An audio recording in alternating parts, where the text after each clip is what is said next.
speak about the novel vitreous substitutes. Are they the answer to the forget emulsification? Right, let's start. 7 minutes sharp. Let's go. Just want to start with a quick question. Who of you hates silicon oils?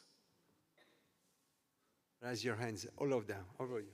All right, so for the rest who didn't raise their hands, I will have 7 Who likes minutes. the new vitreous substitutes? You've got 7 minutes and you will love it afterwards. So these are my financial disclosures. Unfortunately, I'm still very poor and it is what it is. I will talk to you about hydrophilic tamponates, general aspects, novel vitreous substitutes that we have ex vivo, in vivo clinical results, and the conclusions. And afterwards, the room will be raising their hands when it comes to the question if you hate silicon oil or not.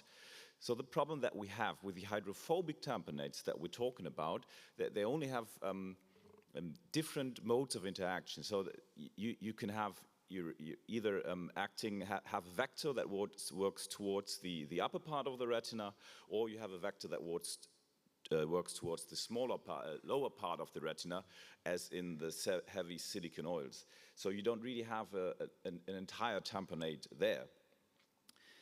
This is the problem with hydrophobic tamponates, right? They are kind of transparent, but visual acuity decreases while you're under the tamponade. The refractive index is not compared to the vitreous body. The density is different, porosity, viscoelasticity, and biocompatibility is something that is under discussion. We will focus on emulsification later in the talk, but there's lots of complications that are associated with the use of hydrophobic tamponates, such as silicon oil. Now, a hydrophilic tamponade would be the actual good thing to use because it would be adjacent to the retina and act via swelling. So you would have a vector that goes upstairs, that goes downstairs, attaches the retina at the entire time, and you could actually have a refractive index that would be close to the human vitreous body, meaning that you had a tamponade that would tamponate the retina better than before, and at the same time have a better refractive index. So that is something to look forward to. And now we talk about emulsification. So the manufacturing. So I will be talking about 2 ways to create a cross-linked hydrogel, and the one way is let's call it the old way, and this is just by UV cross-linking. How you do it. And that means a lot. You cross-link it via UVA light, and then you have to wash out all the eye crystal because that can be very toxic, and then put it in the eye. And the other way is just to use sulfuric bridges there. And this is something that Martin and I have been investigating while we're still at the same hospital. Now, the ex vivo results are pretty good.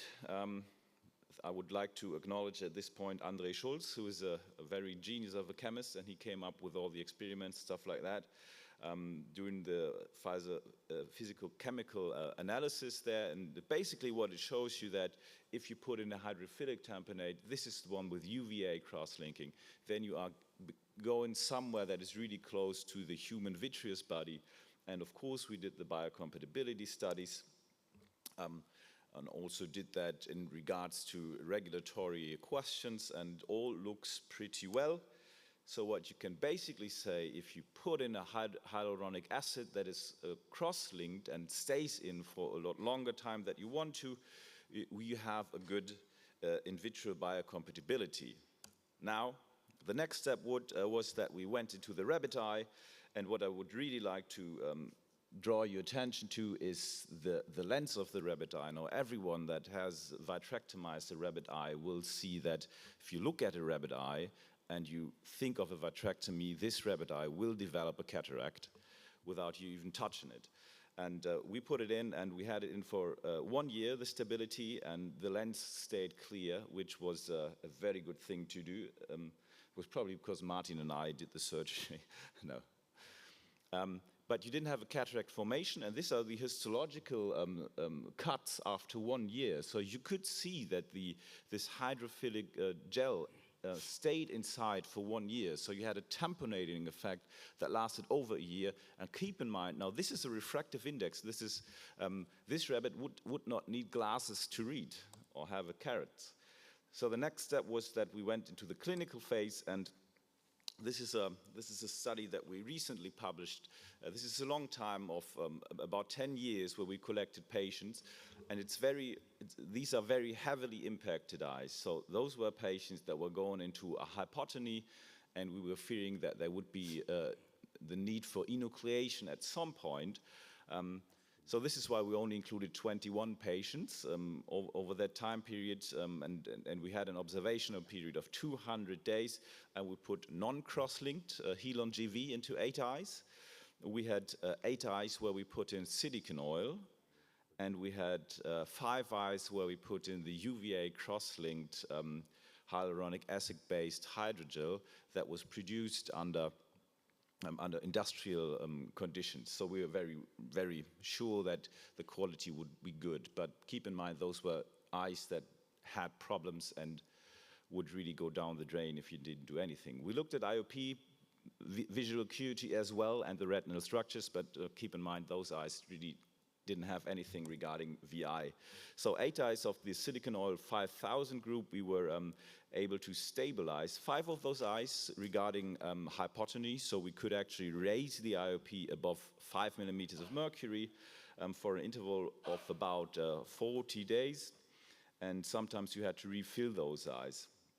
Visual acuity obviously remained bad, and we had 6 of 8 patients with emulsification, corneal opacities, edema, and neovascularization of the cornea. So that's what you get when you put in silicone oil, right, in those catastrophic eyes. Then we put in Helon GV. Not surprisingly, 60% of those patients had an IOP above 5 millimeters of mercury, and that stayed in there for about 80 days. We had to refill some of those patients, and visual acuity remained and will be bad in those patients. But we didn't have any signs of emulsification and no corneal problems.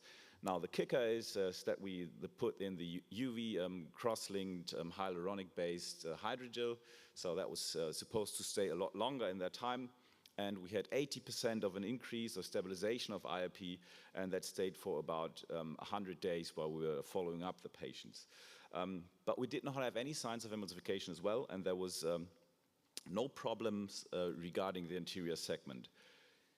We had one patient who came in for a corneal transplant after 700 days, 710 days, as you can see, and as we did the corneal transplantation and in an open sky vitrectomy setting as well, we could still find vitreous remnants. So, concluding, I would say that all of you who I could not convince should be convinced now.